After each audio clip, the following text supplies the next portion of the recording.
Hi అండి, నమస్తే. Welcome back to Sravani's vlogs and kitchen. ఈరోజు మన రెసిపీ వచ్చేసి న్యూ ఇయర్ స్పెషల్గా మన దగ్గర ఓవెన్ కానీ మైదా కానీ విప్పింగ్ క్రీమ్ కానీ ఏమీ లేకపోయినా సరే ఇంట్లో సింపుల్గా ఇలా డెకరేట్ చేస్తూ సింపుల్గా కేక్ చేసుకోవచ్చండి. ఎవరైనా సరే ఫస్ట్ టైం చేసే వాళ్ళైనా ఈజీగా ఎలా చేసుకోవాలో సింపుల్గా మీకు చూపించబోతున్నానండి. అది కూడా ఓరియో బిస్కెట్స్తోనే చేస్తున్నాను. పైన డెకరేషన్ కూడా చాలా సింపుల్గా, చాలా స్పాంజీగా కేక్ అయితే వస్తుంది. ఎక్కడ కూడా మిస్ అవ్వకుండా వీడియోని అయితే లాస్ట్ వరకు చూసేయండి. సో లేట్ చేయకుండా వీడియోలోకి వెళ్ళిపోదాం. ముందుగా ఒక కేక్ టిన్ తీసుకొని మొత్తం అంతా కూడా ఈ విధంగా ఆయిల్ని గ్రీస్ చేసుకోవాలి. మీ దగ్గర డైరెక్ట్గా బటర్ పేపర్ ఉంటే బటర్ పేపర్ని వేసేయండి. బటర్ పేపర్ లేని వాళ్ళు నేనైతే చూడండి నార్మల్ పేపర్ని ఇలా రౌండ్గా కట్ చేసుకొని రెండు వైపులా కూడా ఆయిల్ని పూర్తిగా అప్లై చేసి అడుగున వేసేసి దీనిపైన మరికొద్దిగా ఆయిల్ అప్లై చేసుకున్నాను. ఇదే మీకు బటర్ పేపర్లా యూజ్ అవుతుందండి. తర్వాత ఓరియో బిస్కెట్స్ చాక్లెట్ ఫ్లేవర్ వచ్చేసి 10 రూపీస్ ప్యాకెట్స్ నేను 5 తీసుకున్నాను. ఇందులో క్రీమ్ అంతా కూడా సపరేట్ చేసి ఒక పక్కన పెట్టుకోండి. ఇప్పుడు బిస్కెట్స్ని ముక్కలుగా చేసి మిక్సీ జార్లో వేసుకొని ఇందులోని 3 టేబుల్ స్పూన్ల వరకు పంచదారను వేసి ఈ విధంగా ఫైన్ పౌడర్ వచ్చేంత వరకు కూడా గ్రైండ్ చేసుకోండి. ఇప్పుడు స్టవ్ ఆన్ చేసుకొని దలసరిగా ఉండే ఏదైనా పాత్ర కానీ లేదంటే కడాయి అయినా పర్వాలేదండి పెట్టుకున్న తర్వాత అడుగున సాల్ట్ కానీ లేదంటే ఇసుకనైనా ఒక లేయర్ వేసుకొని స్టాండ్కి తగ్గట్టుగా నేను స్టీల్ ప్లేట్ని పెడుతున్నాను. మీ దగ్గర స్టాండ్ ఉంటే అదైనా పెట్టేసి కవర్ చేసేసి 10 నిమిషాల పాటు హై ఫ్లేమ్లో ప్రీహీట్ చేసుకోవాలి. ఇప్పుడు గ్రైండ్ చేసుకున్న పౌడర్ని ఒక బౌల్లో వేసుకున్న తర్వాత మరొకసారి బాగా కలుపుకోండి. ఈ విధంగా కలిపిన తర్వాత ఒక ఎగ్ని కూడా ఇందులో వేసుకొని మరొకసారి బాగా కలుపుకోవాలి. ఎగ్ అనేది పూర్తిగా ఆప్షనల్ అండి, వేయకపోయినా పర్వాలేదు. ఈ విధంగా బాగా కలిపిన తర్వాత పాలను తీసుకొని కొద్ది కొద్దిగా యాడ్ చేసుకుంటూ బాగా కలుపుకోవాలి. మీ దగ్గర ఇలాంటి విస్కర్ ఉంటే విస్కర్తో అయినా బాగా కలుపుకోవచ్చు, లేదంటే స్పాచులా ఉంటే దాంతోనైనా కట్ అండ్ ఫోల్డ్ మెథడ్లో కలుపుకోవచ్చండి. నాకైతే అరకప్పు పాలు వరకు సరిపోయాయి. రిబ్బన్ కన్సిస్టెన్సీ వచ్చే వరకు కూడా ఈ విధంగా బాగా కలుపుకోవాలి. తర్వాత ఇందులో 1 tablespoon baking powder, 1/2 teaspoon baking soda, దీన్ని కుకింగ్ సోడా అని కూడా అంటాం కదండి, వంట సోడా. తర్వాత 1/2 టీ స్పూన్ వరకు వెనీలా ఎసెన్స్ వేసుకున్నాను. తర్వాత 1 టీ స్పూన్ పాలు వేసి మరొకసారి బాగా కలుపుకోండి. ఎగ్ వేసుకుంటేనే వెనీలా ఎసెన్స్ అనేది వేసుకోండి. ఎగ్ వేయని వాళ్ళైతే వెనీలా ఎసెన్స్ వేయాల్సిన అవసరం లేదు. ఈ విధంగా రిబ్బన్ కన్సిస్టెన్సీ వచ్చేంత వరకు బాగా కలుపుకున్న తర్వాత కేక్ టిన్లోకి ఈ బ్యాటర్ని అంతా వేసేసి 2-3 సార్లు ఈ విధంగా ట్యాప్ చేసుకోండి. ఎక్కడైనా ఎయిర్ బబుల్స్ ఉంటే అవి ఈజీగా పోతాయి. మీ దగ్గర ఇలాంటి అల్యూమినియం కేక్ టిన్ లేకపోయినా సరే నార్మల్ స్టీల్ బాక్స్ అయినా పర్వాలేదండి. కింద నుంచి పై వరకు కూడా షేప్ అనేది ఒకేలా ఉండేలా చూసుకోండి, కర్వ్స్ లేకుండా. టూత్పిక్తో ఒకసారి బాగా కలిపి మనం ప్రీహీట్ చేసి పెట్టుకున్న గిన్నెలోకి మధ్యలో నిదానంగా పెట్టుకోవాలి. ఇప్పుడు మూత పెట్టేసి లో టు మీడియం ఫ్లేమ్లోనే పెట్టుకొని 35 నుంచి 45 నిమిషాల మధ్యలో దీన్ని బేక్ చేసుకోవాలి.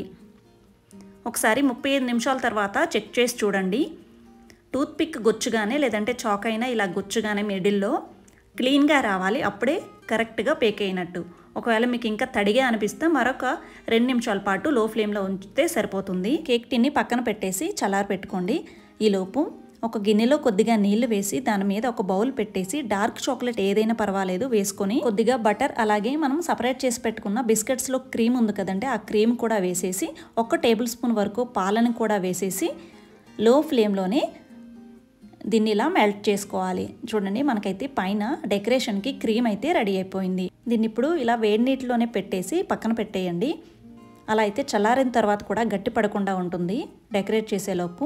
ఇప్పుడు ఒక గిన్నెలో కొద్దిగా పాలను తీసుకొని ఇవి కొద్దిగా మరిగిన తర్వాత కార్న్ఫ్లోర్ పౌడర్ని కొద్దిగా పాలలో డైల్యూట్ చేసి లో ఫ్లేమ్లోనే పెట్టుకొని ఇందులో వేసుకొని ఒక 2 టేబుల్ స్పూన్ వరకు పంచదార వేసి మరొక నిమిషం పాటు లో ఫ్లేమ్లోనే ఈ విధంగా బాగా కలుపుతూ మిక్స్ చేసుకోండి. పైన మనకి వైట్ కలర్లో హ్యాపీ న్యూ ఇయర్ అని రాయటానికి విప్పింగ్ క్రీమ్లా మనకి ఇది యూజ్ అవుతుందండి. డెకరేషన్ పర్పస్ కోసం మాత్రమే, విప్పింగ్ క్రీమ్ లేదు కాబట్టి. ఇలా బాగా ఉండలు లేకుండా బాగా కలుపుకోవాలి. కలిపి దీన్ని పక్కన పెట్టుకోండి. ఇప్పుడు కేక్ చల్లారిన తర్వాత దీన్ని డీమోల్డ్ చేసుకోండి. చూసారు కదండి, బటర్ పేపర్ లేకపోయినా సరే నార్మల్ పేపర్తోనే మనం ఈజీగా ఈ విధంగా యూజ్ చేసుకోవచ్చు. చాలా స్పాంజీగా వచ్చింది కేక్ అయితే మాత్రం. దీనిపైన ఇప్పుడు కొద్దిగా షుగర్ సిరప్ని వేస్తున్నాను. కొద్దిగా నీళ్ళలో 2-3 టేబుల్ స్పూన్ల వరకు పంచదార వేసి పంచదార అంతా కూడా బాగా కరిగిన తర్వాత ఆ వాటర్ని దీనిపైన ఇలా పూర్తిగా స్ప్రెడ్ చేసుకోవాలి. షుగర్ సిరప్ వేయటం వల్ల కేక్ అనేది మనకి టేస్ట్ అయితే కూల్ కేక్లా ఉంటుందండి. టేస్ట్ చాలా బాగుంటుంది లోపలైతే. అందుకోసం మాత్రమే దీనిపైన ఇప్పుడు మనం మెల్ట్ చేసి పెట్టుకున్న చాక్లెట్ క్రీమ్ ఏదైతే ఉందో దాన్ని ఈ విధంగా స్ప్రెడ్ చేసుకోవాలి. నాకు ఇక్కడ ప్లెయిన్ డార్క్ చాక్లెట్ దొరకలేదు, ఫ్రూట్ అండ్ నట్ తీసుకున్నాను. ఆ నట్సే మీకు ఇందులో కనిపిస్తున్నాయి. మీ దగ్గర ప్లెయిన్ ఉంటే ప్లెయిన్ చాక్లెట్ అయినా తీసుకోండి. పైన అలాగే చుట్టూ కూడా మొత్తం అంతా కూడా స్ప్రెడ్ అయ్యేటట్టు ఈ విధంగా స్ప్రెడ్ చేసుకోవాలి. అలాగే కేక్ బ్యాటర్ని ప్రిపేర్ చేసేటప్పుడు మీ దగ్గర బేకింగ్ పౌడర్ లేకపోతే కనుక ప్రీవియస్ వీడియోలో చెప్పినట్టు ఈనో ప్యాకెట్ ఒకటి వేస్తే సరిపోతుందండి బేకింగ్ పౌడర్కి బదులు.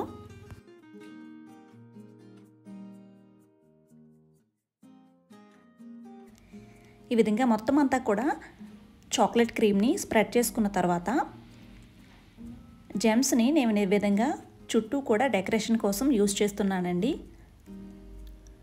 జెమ్స్ ఈ విధంగా చుట్టూ పెట్టిన తర్వాత మనం ఆల్రెడీ వైట్ క్రీమ్ కోసం డెకరేషన్ పర్పస్ కోసం క్రీమ్ ప్రిపేర్ చేసుకున్నాం కదండి. దానిని ఒక చిన్న సైజు పాల ప్యాకెట్లో వేసేసి అడుగున చిన్న హోల్ పెట్టేసి దానితోనే హ్యాపీ న్యూ ఇయర్ అని రాసుకుంటున్నాను. ఇలా చేసుకుంటే కనుక విప్పింగ్ క్రీమ్తో పాటు విప్పింగ్ బ్యాగ్ కూడా అవసరం లేదండి. చాలా సింపుల్గా మీరే చేసుకోవచ్చు. చూసారు కదండి. డెకరేషన్ అనేది ఇలాగే చేసుకొని ఉంచేయచ్చు. లేదంటే నాకైతే ఎక్స్ట్రాగా వైట్ క్రీమ్ ఇంకా మిగిలింది, నేను దానితో మరికొద్దిగా చుట్టూ కూడా డెకరేషన్ చేసుకున్నాను. అంతేనండి, చాలా సింపుల్గా హ్యాపీ న్యూ ఇయర్ కేక్ అయితే రెడీ అయిపోయింది. ఎవరైనా సరే ఈజీగా చేసుకోగలిగేలా ఈ రెసిపీ చేసి పెట్టాను కదండి. మరి ఈ వీడియో కనుక మీకు నచ్చితే లైక్ చేసి మీ ఫ్రెండ్స్ అండ్ రిలేటివ్స్తో షేర్ చేసుకోండి. మీరు కూడా ఈ న్యూ ఇయర్కి ఈ కేక్ రెసిపీని ట్రై చేసి ఎలా వచ్చిందో నాకు కామెంట్ చేయండి. అలాగే మన ఛానల్ ఫస్ట్ టైం చూసే వాళ్ళైతే వెంటనే సబ్స్క్రైబ్ చేసుకుని పక్కనే ఉన్న బెల్ ఐకాన్ కూడా హిట్ చేసి నోటిఫికేషన్స్ని ఆల్లో పెట్టుకోండి. Thanks for watching.